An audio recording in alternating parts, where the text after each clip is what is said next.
The war in Ukraine has shattered Europe's sense of security. For decades, the continent enjoyed relative peace. Military spending dwindled as priorities shifted, but Russia's aggression has been a wake-up call. Now Europe faces a critical question: how to bolster its defenses in a more dangerous world. Across the continent, there are calls for increased military spending. NATO members have committed to spending 2% of their GDP on defense. Many countries are now scrambling to reach this target. Poland, on the front lines of the conflict, is rapidly expanding its military capabilities. Germany, long hesitant to embrace a more assertive military posture, has pledged a dramatic increase in defense spending. This renewed focus on defense reflects a sobering reality. The post-Cold War era of peace and stability is over. Russia's actions have demonstrated that military power still matters. Europe can no longer take its security for granted. It must be prepared to defend itself. The push for increased defense spending comes at a time of acute labor shortages in Europe.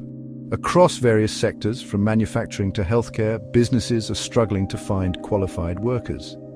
This demographic challenge is particularly acute in countries with aging populations such as Germany and Italy. Military recruitment is now competing with these sectors for a limited pool of workers. Attracting young people to military service is proving difficult. The allure of private sector jobs, with their promise of higher salaries and better work-life balance, is strong. Many young Europeans also lack any memory of the conflicts that once ravaged the continent. The idea of military service seems distant and abstract.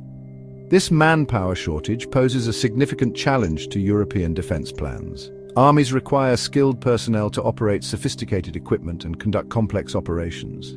Without enough soldiers, sailors, and airmen, even the most advanced weaponry is of limited use. Faced with these recruitment challenges, some European countries are considering looking beyond their borders for manpower.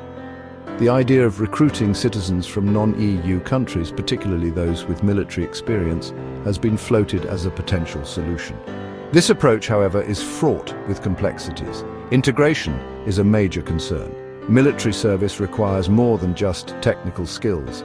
It demands a deep understanding of the values and culture of the armed forces. Integrating recruits from diverse backgrounds who may not speak the language or share the same cultural references poses significant challenges. Moreover, the political climate in many European countries is not conducive to large-scale immigration. The rise of populist and nationalist parties has fueled anti-immigrant sentiment. Proposals to recruit foreign soldiers are likely to face significant public opposition.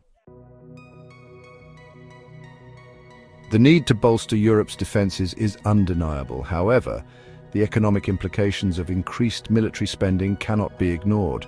Diverting resources to defense means less funding for education, healthcare, and other social programs. This trade-off is particularly stark in a time of economic uncertainty, with inflation and rising energy costs already putting a strain on government budgets. The challenge for European leaders is to strike a delicate balance. They must ensure that their countries have the military capabilities to deter aggression and defend their interests. But they must also protect their economies and maintain social cohesion. This will require difficult choices and careful prioritization. The current geopolitical climate demands that Europe take its defense seriously. However, security cannot come at the expense of economic and social well-being. Finding a sustainable path forward will require a comprehensive approach that addresses both the immediate security challenges and the long-term needs of European societies.